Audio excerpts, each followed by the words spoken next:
Playoff spots and district championships are on the line in Week 9 of the Texas high school football season. Iron helps us play. We're fixing to pick 'em.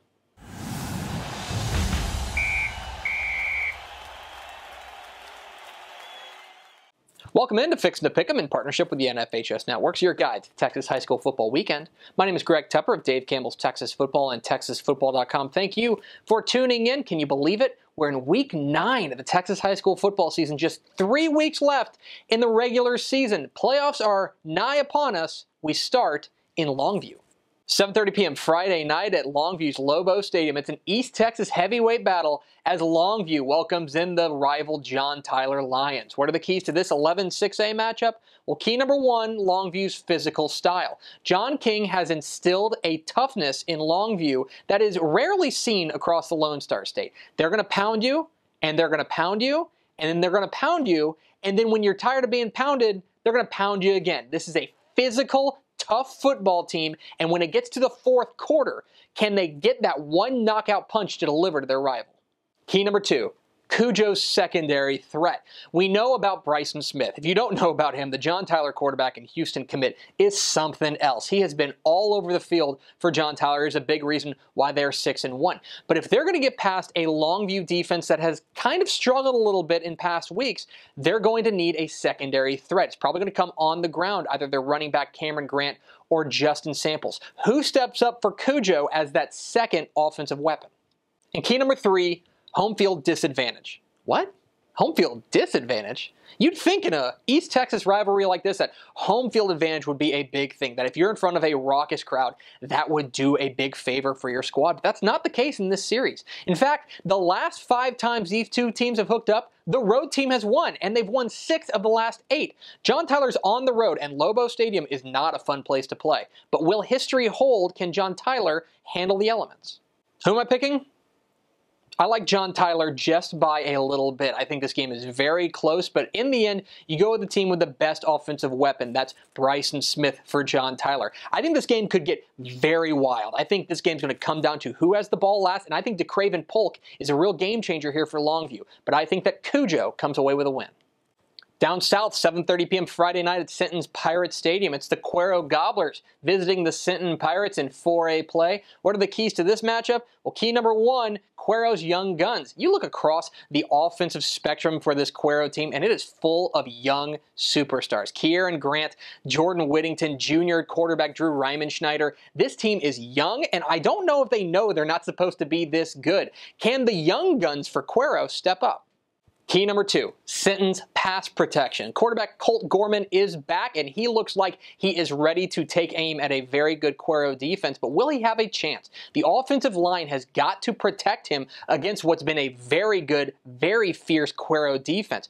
Who steps up in this game? The Sinton offensive line or the Cuero defensive front? And key number 3, momentum. I hate this word. I don't think momentum exists in sports. I think it's a week-to-week proposition. But if you believe in momentum, then it's squarely on the side of the Gobblers. They've won 7 straight, including a couple of close wins over good teams. Meanwhile, Sinton's coming off of a 40-0 thumping at the hands of Wharton. You got to wonder where their heads are at. Does momentum exist, and does it play a factor in this game? Who am I picking? I like Cuero in this one, but maybe not for the reason that you think. Yes, they've got great offensive weapons like Jordan Whittington and Kieran Grant, but the thing that stands out to me about this Cuero team is the defense. They are fierce. They have given up 35 points all year. I think that continues. I think the Gobblers go to Sinton and get a win.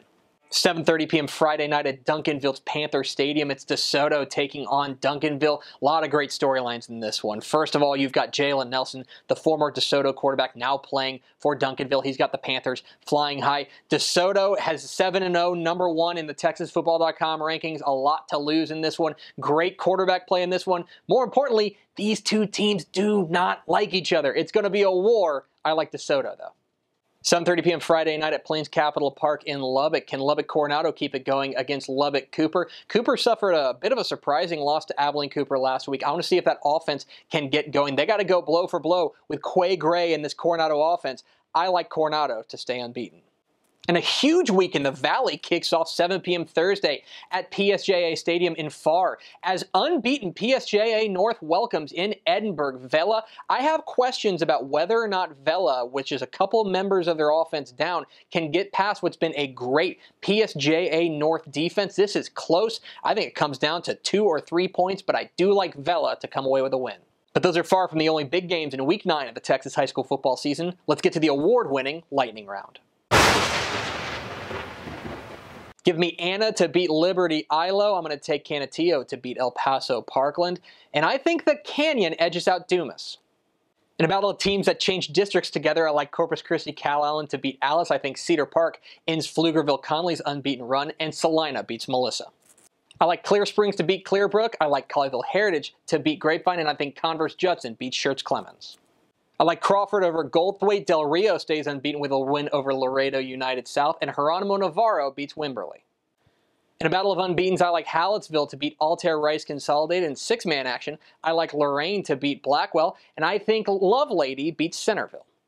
Critical district matches, I like Midland to beat Amarillo Tascosa. Give me Richmond Foster to stay unbeaten with a win over Victoria East, and I like Saxe just barely over Rowlett. I think San Angelo Central drops Odessa Permian to an unfathomable 0-4 in district, and Silsbee beats Bridge City. Finally, I like Sonora to beat Reagan County, and give me Tatum to beat Jasper. That's going to do it for Fixing to Pick 'em in partnership with the NFHS Networks. What am I wrong about? Which games did I leave out? Leave comments down below. Don't forget to hit the subscribe button. Follow us on Twitter at DCTF. Like us on Facebook, facebook.com/DaveCampbells. Follow us on Instagram, instagram.com/DaveCampbells. And of course, see us at TexasFootball.com. Thanks for watching. Enjoy Week 9 of the Texas high school football season. We'll see you.